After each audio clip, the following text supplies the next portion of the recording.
عباد الله، روي في الإبانة وفي غيرها من الكتب أن النبي صلى الله عليه وسلم وضع يده في لحية عمر بن الخطاب رضي الله عنه. Il nous a été rapporté dans un récit dans l'Ibana et dans d'autres livres de l'Hadith que le prophète alayhi salatu wassalam a mis sa main dans la barbe de Umar ibn al-Khattab radiyallahu anhu. Et il lui a dit: Ya Umar, inna lillahi wa inna ilayhi raji'un. Ya Umar, inna lillahi wa inna ilayhi raji'un. On est d'Allah et c'est vers lui que nous allons retourner. Alors Umar ibn al-Khattab radiyallahu anhu lui a dit: Na'am, bi abi anta wa ummi ya Rasulallah, inna lillahi wa inna ilayhi raji'un. Fama dhak. Alors Umar ibn al-Khattab lui a dit: effectivement, ya Rasulallah, on vient d'Allah et c'est vers lui que nous allons retourner. Mais quel est le problème? Qu'est-ce qu'il y a? Fama dhaka ya Rasulallah. Qu'est-ce qu'il y a? Alors le prophète alayhi salatu wassalam lui a dit: Ya Umar, inna Jibril atani anifan. Jibril vient à peine de me quitter. Il est venu me voir. Faqala li ya Muhammad, inna lillahi wa inna ilayhi raji'un. Inna ummataka maftunatun ba'daka biqalilin ghayri kathir. Jibril alayhi salam est venu me voir et il m'a dit: Ya Muhammad, inna lillahi wa inna ilayhi raji'un. Nous sommes d'Allah et c'est vers lui que nous allons retourner. Sache, ya Muhammad, que ta communauté après toi va s'égarer. Peu après toi, ta communauté va s'égarer. Ils vont tomber dans l'égarement. Alors il dit, j'ai dit: Ya Jibril, afitnatu dhalalin am fitnatu kufrin.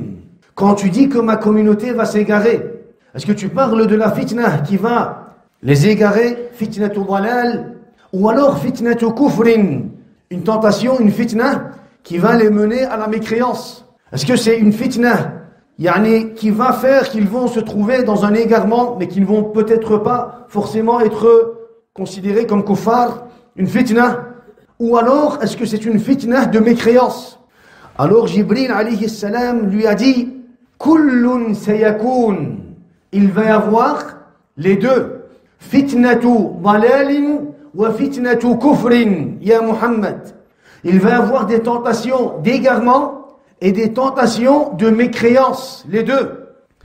Alors il dit, qu'il a dit à Jibril alayhi salam: فَكَيْفَ يَضِلُّونَ أَوْ يَكْفُرُونَ وَأَنَا مُخْلِفٌ بَيْنَ أَظْهُرِهِمْ كِتَابَ اللَّهِ تَبَارَكَ وَتَعَالَى. كيف يضلون أو يكفرون وأنا تارك فيهم كتاب الله تبارك وتعالى. Comment vont-ils s'égarer? Comment se fait-il qu'ils vont s'égarer tout en sachant que je vais laisser après moi pour eux le livre d'Allah tabaraka wa ta'ala? Alors il dit, qu'il lui a dit, le prophète alayhi salatu wa sallam dit, Jibril alayhi salam m'a dit: Bi kitabillahi yadillun. C'est justement avec le livre d'Allah tabaraka wa ta'ala qu'ils vont s'égarer. C'est justement avec le livre d'Allah tabaraka wa ta'ala qu'ils vont s'égarer. Yata'awwaluhu kullu qawmin ala ma yahwoun fayadillun. Chaque groupe va interpréter le Coran à sa manière. Chaque groupe va interpréter le Coran al-Karim à sa façon. Kullun yata'awwalu al-Qur'an ala ma yahwahu ou ala ma tahwahu nafsuhu. Chaque personne va interpréter le Coran al-Karim à sa façon. Fayadillun. Et c'est ainsi qu'ils vont s'égarer.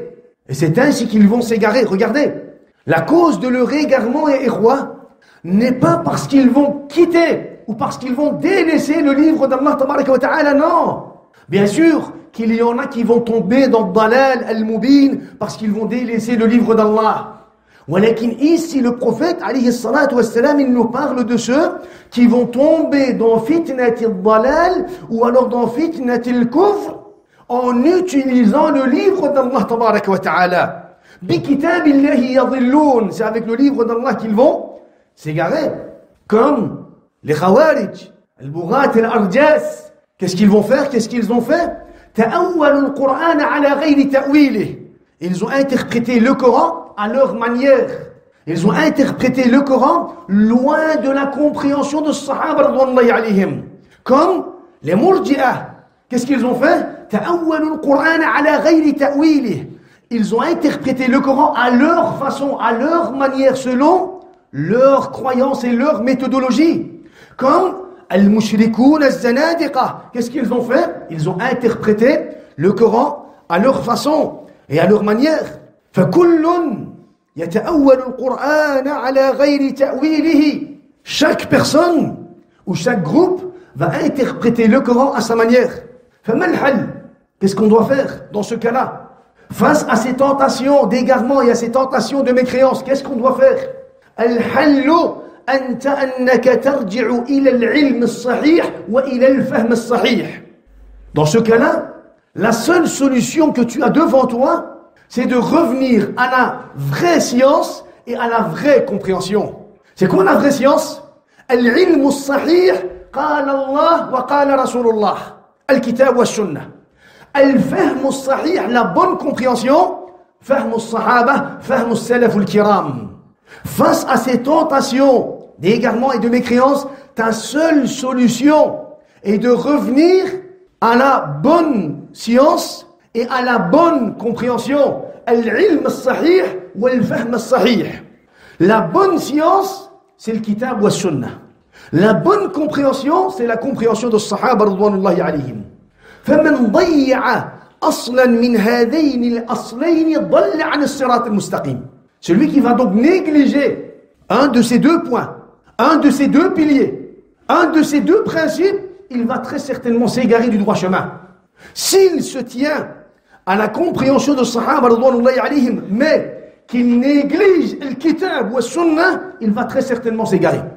Si il prend le kitab ou le sunnah et qu'il met justement fahm al-sahaba de côté, encore une fois, il va très certainement s'égarer. Il doit prendre ces deux principes. Il doit comprendre ad-din par rapport à ces deux principes.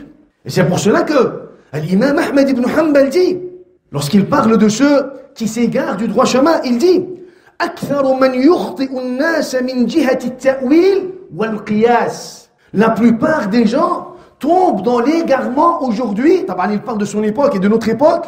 La plupart des gens aujourd'hui tombent dans l'égarement à cause de quoi? À cause de ta'wil, de la mauvaise interprétation de Coran al-Karim. أكثر ما يخطئ الناس اليوم من جهة التأويل والقياس. La plupart des gens aujourd'hui tombent dans le dalal al-mubin à cause de leur mauvaise interprétation de le Coran et de le qiyas. Quand il va interpréter le Coran al-Karim, il va l'interpréter à sa manière. Il va l'interpréter à sa façon.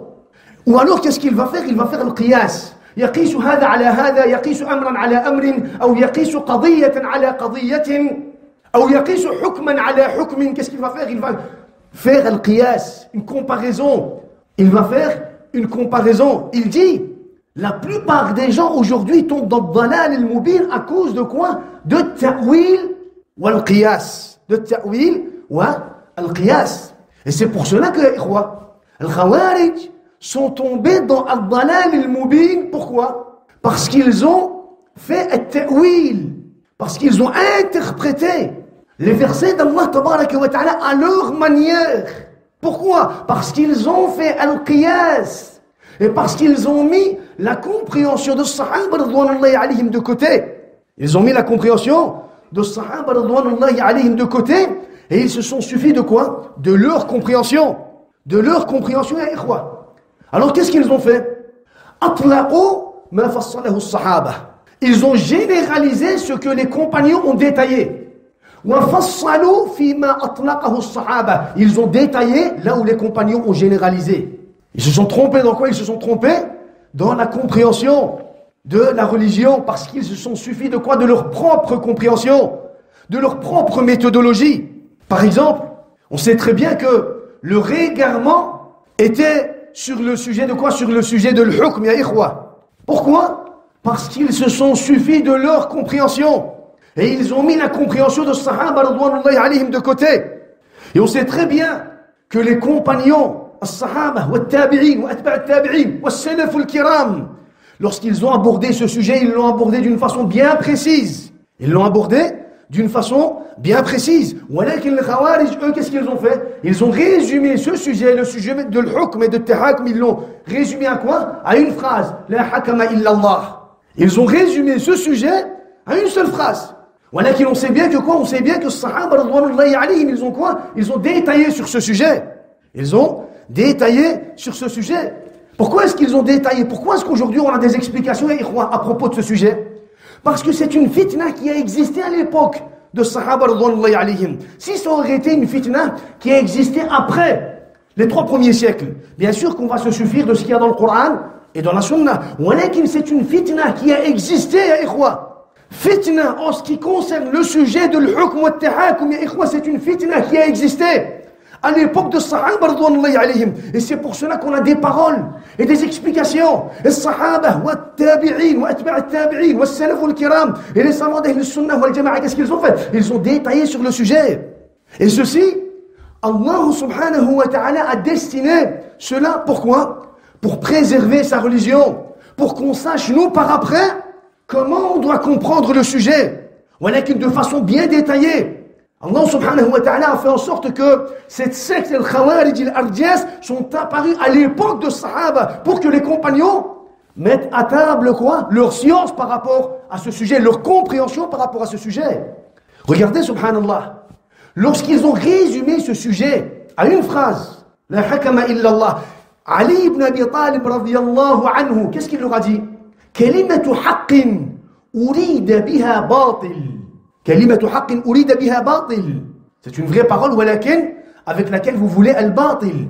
Quelle était la croyance de Sahaba pour que le compagnon Ali ibn Abi Talib méditait sur cette phrase? Ya ikhwa, kalimatu haqqin urida biha batil. Ça veut dire que cette phrase qui est haqq, il y a un sens qui est haqq. Parce que Ali ibn Abi Talib dit kalimatu haqq, walakin urida biha batil. Cela voudrait dire que dans cette phrase, il y a un sens qui est haqq. Et il y a un autre sens qui est batil et qui a été inventé par les Khawarij. Alors Ali ibn Abi Talib leur dit, c'est une vraie parole. Cette parole haqq, c'est dans le livre d'Allah. C'est dans la religion d'Allah. Walakin vous, par cette parole qui est considérée comme haqq, vous désignez quoi? Vous utilisez cette parole de haqq pour un sens qui est batil. Quelle était la croyance de Sahaba en ce sujet? Et quelle été la croyance de l'Khawarij en ce sujet? Pour que Ali ibn Abi Talib leur dise Kalimatu haqqin urida biha batil. Il y avait une différence. Il y avait une différence dans la compréhension du sujet de l'hukm, ya ikhwa, entre Sahaba et les Khawarij. Et c'est pour cela que Ali ibn Abi Talib a utilisé cette phrase. C'est une phrase sur laquelle tu dois méditer. Kalimatu haqqin urida biha batil. Tout en sachant que c'est un compagnon qui dit cette phrase. Un des gens qui ont quoi? Un des gens qui ont dit La hakama illallah. Donc, médite sur cette phrase et tu comprendras. Quand c'est un sujet de din, tu ne peux pas résumer le jugement de ce sujet ou alors d'une situation bien précise à une simple phrase. Si les compagnons ou alors les savants d'Ahl Sunnah wal Jama'a ont expliqué ce sujet avec plus de détails, tu ne peux pas, toi, venir et déposer un jugement ou alors résumer tout ce que les compagnons et les savants d'Ahl Sunnah wal Jama'a ont cité à propos d'un sujet en une phrase. Tu ne peux pas, toi, résumer la science de Sahaba. Tu ne peux pas, toi, raccourcir la science de Sahaba. Tu ne peux pas, toi, mettre un autre point final au point de Sahaba radouanullahi alayhim. Parce que les sujets, des fois, ça demande quoi? Ça demande de la patience. Ça demande une recherche. Ça demande à ce que tu patientes et tu cherches encore plus sur le sujet. Pourquoi? Parce que des fois, il peut arriver où tu vas rencontrer des sujets walakin masail mutadakhila. Masail mutadakhila. Ça veut dire quoi mutadakhila? Ça veut dire que c'est des sujets. Dans une situation, il y a plusieurs sujets. Il y a plusieurs sujets. Tu dois analyser cette situation dans son entièreté, avec tous ces sujets. Par exemple, le sujet de l'hukm et de tahakum. On sait bien qu'il y a un côté qui est quoi? Un côté qui est aqadi. Le côté qui est aqadi, ya ikhwa, c'est que lors d'une confrontation, d'une dispute, d'un conflit, en tant que musulman, tu dois faire at-tahakum ila shar'illahi tabaraka wa ta'ala. Tu dois faire at-tahakum ila kitabillahi wa ila sunnati rasulillahi alayhi salatu wassalam. Walakin, concernant plus particulièrement le sujet de tahakum, tu dois savoir que ce sujet-là de tahakum, c'est un sujet qui fait partie de ilm al-qada wa al-taqadi. et que c'est un sujet qui a été abordé dans les livres de l'Qada, d'Ahl-Sunnah wal-Jama'a. Bien sûr que ça a été abordé dans les livres de l'Aqida, mais c'est un sujet qui a été abordé dans les livres de l'Aqida, pour le premier côté, pour le premier sens, le sens de l'Aqida, le fait de revenir au livre d'Allah, le fait de revenir à la Sunnah du prophète, le fait d'obéir aux ordres d'Allah et aux commandements du prophète, alayhi salatu wassalam, c'est le côté aqadi. Dans le concret, on a ce qu'on appelle le côté qada. Pourquoi? Parce que le côté qada, c'est ce qui va chercher cette science qui est comme un océan. Le côté qada, c'est le côté justement qui va analyser, qui va regarder ad-da'wa, al-mudda'i, wal-mudda'a alayh, wa shurut al-mudda'i, wa shurut al-mudda'a alayh, wa ad-da'wa al-batila, wa ad-da'wa al-sahiha, wa ad-da'wa al-fasida, wal-qadi, wal-majlis al-qada, ila akhirih. Wal-adilla, wal-iqrar, wal-shuhud, c'est encore une autre science. Une autre science. Donc, al-masail ahyanan takunu mutadakhila. Ça veut dire quoi? Ça veut dire que les sujets peuvent être en réalité des fois, il y a un seul sujet ou alors une seule situation peut comporter plusieurs thèmes, plusieurs sujets. Voilà, ça c'est pour celui qui a senti l'odeur de l'ilm. Ça c'est pour celui qui a senti l'odeur de l'ilm. C'est pas pour celui qui est occupé avec des stories, il a akhiri. Ça c'est pour celui qui a senti l'odeur de l'ilm. Il sait bien que dans les masaïl, il y a peut-être un côté qui est aqadi, voilà qu'il y a un autre côté qui est quoi? Qui est qada'i, qui est fiqhi. Il a akhiri. Et c'est pour cela qu'il y a ikhwa, tout cela, cette précipitation ou alors cette façon de comprendre ad-din, sachez que c'est bisabab ad-da'f al-ilmi. C'est à cause de la faiblesse de la science. Quand tu es faible dans l'ilm, tu vas agir différemment. Tu vas faire n'importe quoi. Sufyan al-Thawri dit Man tara'asa fi hadathati sinnihi kana adna 'uqubatihi an yafutahu hadhun kabirun min al-'ilmi. Celui qui va se désigner comme savant, qui va se désigner pour donner des jugements, fatawa, pour donner des fatawa, quand il est encore jeune, avant même de mûrir dans la science, avant même de comprendre et de mûrir dans la science, sa punition la plus petite, sa plus petite punition est qu'il perdra une grande partie de la science. Si tu parles de la science avant même de mûrir dans la science, avant même de lire des bouquins et des ouvrages pendant des jours et des jours, avant même de comprendre l'importance, la valeur de l'ilm, ta plus petite punition sera que tu perdras une grande partie de la science. Pourquoi ta plus petite punition? Parce que ta plus grande punition sera encore plus grave. Tu seras puni par quoi? Par un égarement. Tu seras puni parce que tu vas égarer les gens. Et tu vas porter quoi? Tu vas porter tes péchés et leurs péchés. La plus petite punition, c'est que tu vas perdre l'ilm, al-fahm. L'imam al-Shafi'i dit ya ikhwa, وقد تكلم في العلم من لو أمسك عن بعض ما تكلم فيه منه لكان الإمساك أولى به وأقرب من السلامة له إن شاء الله. Et il y en a qui ont parlé de l'ilm, de la science, s'ils se seraient tus, cela aurait été meilleur pour eux et ça aurait été as-salamah pour eux.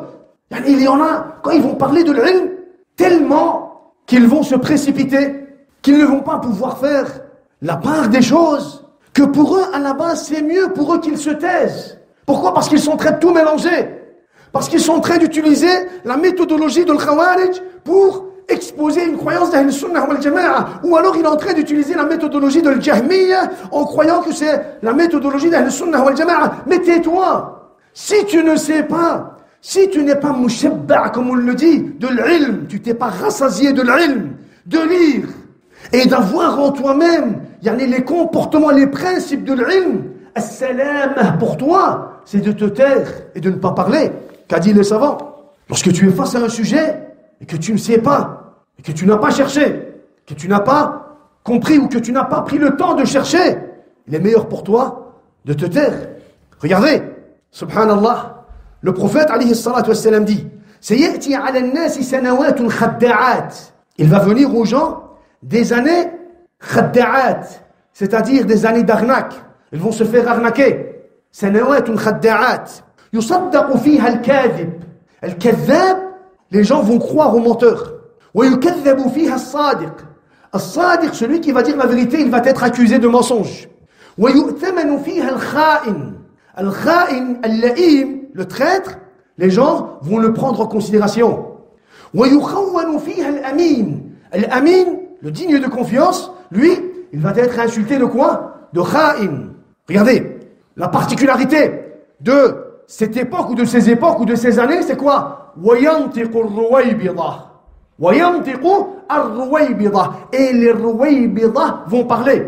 Yantiqu. Yantiqu, ça veut dire ils vont émettre des sons. Yantiq. Ils vont parler, ils vont dire n'importe quoi. وَيَنْتِقُ الرُّوَيْبِضَةِ. Alors les compagnons disent وَمَا الرُّوَيْبِضَةِ يَا رَسُولَ اللَّهِ. Qui sont les Ruwaybidah? De qui tu parles quand tu dis الرُّويبِضَةِ? الرُّويبِضَةِ الجاهل الرذيل الذليل الحقير. الرُّويبِضَةِ, c'est qui? Ya Rasul, de qui tu parles? Alors le prophète alayhi salatu wassalam a dit الرجل التافه يتكلم في أمر العامة. الرجل التافه. التافه, ça veut dire السفيه, l'idiot. يعني التافه, يعني celui qui n'a pas de valeur, celui يعني à qui tu ne lui donnes pas à la base de valeur. يعني il n'a pas de place, il n'a pas de ilm, il n'a pas de fahm, il n'a pas de fiqh. يعني الرجل التافه السفيه الجاهل الذليل الحقير. Qu'est-ce qu'il fait? Il va parler fi amri al-amma. Il va parler des sujets qui concernent les musulmans, tous les musulmans. Il va pas parler des mouchriquines, non. Il va pas parler de ahl al-bid'a wa ahl al-ahwa al-jahmiyya wal murji'a. Non, il va parler des musulmans, des sujets qui concernent les musulmans. Qu'est-ce que ça veut dire ça? Ça veut dire que amru al-amma, c'est un sujet qu'on peut parler. Un sujet qu'on peut aborder, walakin ce n'est pas al-tafi ou alors al-ruwaybidah qui a le droit de parler de amr al-amma. Amr al-amma, ya ikhwa, c'est important. Amr al-amma, les sujets qui concernent les musulmans.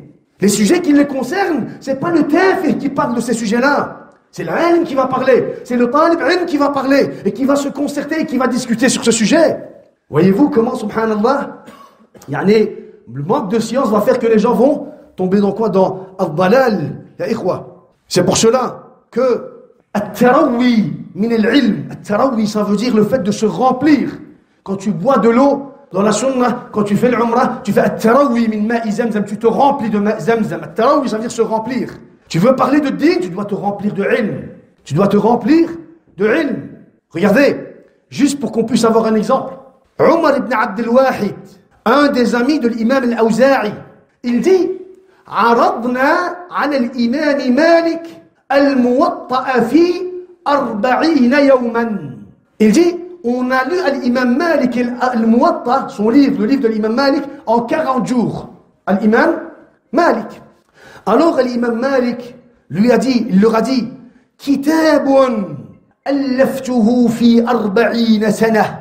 كتاب ألفته في 40 سنة. أخذتموه في 40 يوما. ما أقل ما تفقهون فيه. Un livre que j'ai écrit en 40 ans. L'imam Malik, il avait écrit Al-Muwatta, son livre de hadith, il l'a écrit en 40 ans. L'imam Malik, rahimahullah, il a pris 40 ans pour écrire son livre. Son élève, Omar ibn Abd al-Wahid, il dit en 40 jours, on l'a lu. En 40 jours, on a lu le livre et on l'a fini. Alors l'imam Malik, il leur a dit après avoir terminé le livre, كتاب ألفته في 40 يوما في 40 سنة أخذتموه في 40 يوما ما أقل ما تفقهون فيه. Un livre que j'ai écrit en 40 ans. Vous l'avez pris en 40 jours. Très peu vous comprendrez de ce qu'il y a dans ce livre. Très peu. Comment tu veux comprendre toi ces masaïl? Comment tu veux comprendre, on va dire, des sujets? C'est des sujets que tu n'as même pas abordés. Tu ne sais même pas que cette science, elle existe dans l'islam. Comment? Et même si tu as abordé ce sujet, regardez l'imam Malik, il dit, vous avez pris l'ilm. En 40 jours, vous avez pris le muwatta. Voilà qu'il ne sait pas ça l'objectif. L'objectif, c'est pas de prendre le muwatta en 40 jours ou en quelques jours. L'objectif, c'est de comprendre ce qu'il y a dans le muwatta. C'est ça que l'imam Malik, il veut leur dire. Toi, tu peux lire des livres et des livres, des bouquins. Si tu comprends pas ce que tu lis, à quoi bon lire autant d'ouvrages? Allahumma musta'an. C'est pour cela que amrul amma laysat bil hayyin. La situation des croyants, les sujets qui concernent les croyants ne sont pas des sujets simples, ikhwa. Tu ne peux pas te précipiter. Tu ne peux pas agir avec ignorance. Regardez l'imam al-Sha'bi.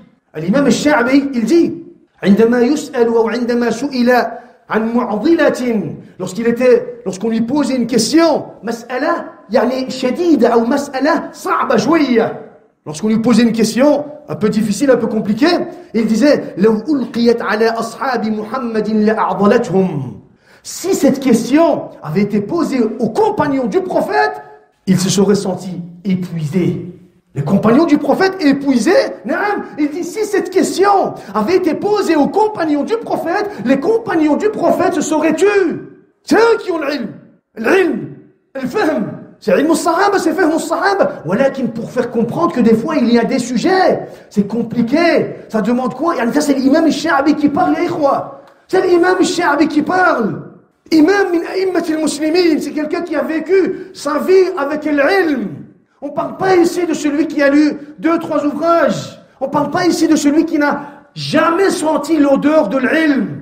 Il dit, des fois quand on me posait des questions, je disais, cette question, si elle devait être posée, si elle était posée aux compagnons du prophète, ils se seraient sentis épuisés, ou alors incapables de répondre.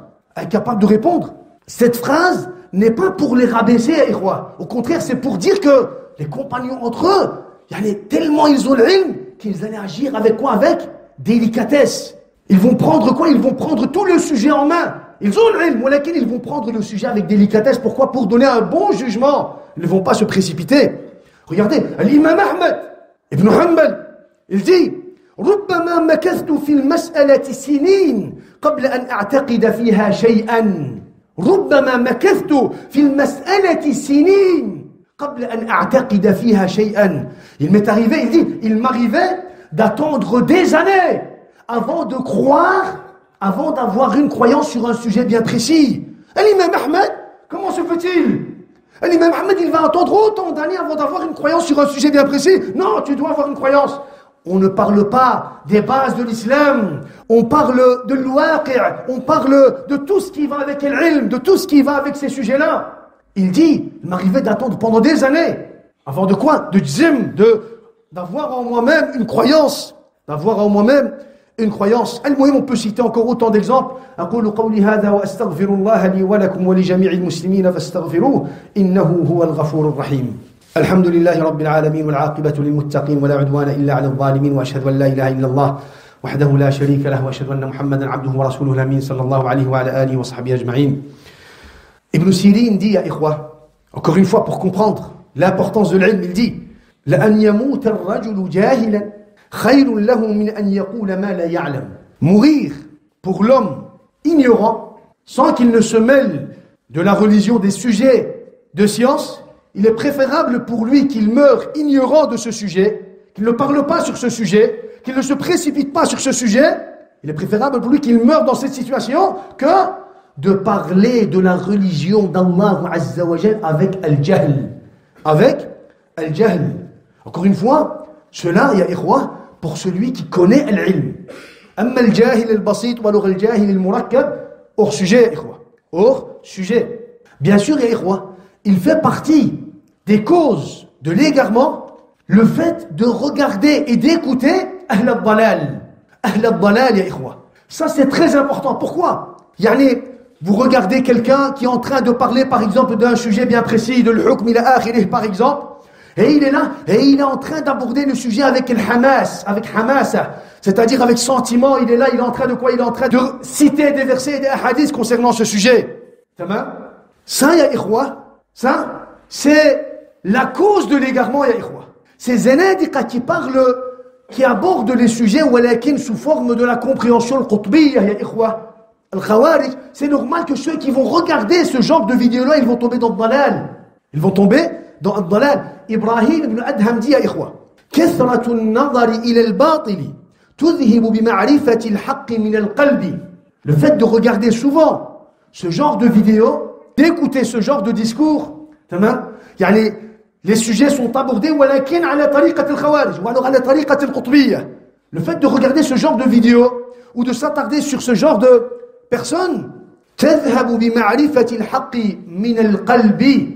Le cœur, avec le temps, n'accepte plus la vérité. Tellement tu as écouté Ahl al-Batil, tellement tu as tendu l'oreille à Ahl al-Batil, que quand on te dit al-Haq, tu n'acceptes plus. Pourquoi? Parce que tu t'es précipité, parce que tu n'as fait qu'écouter al-Batil.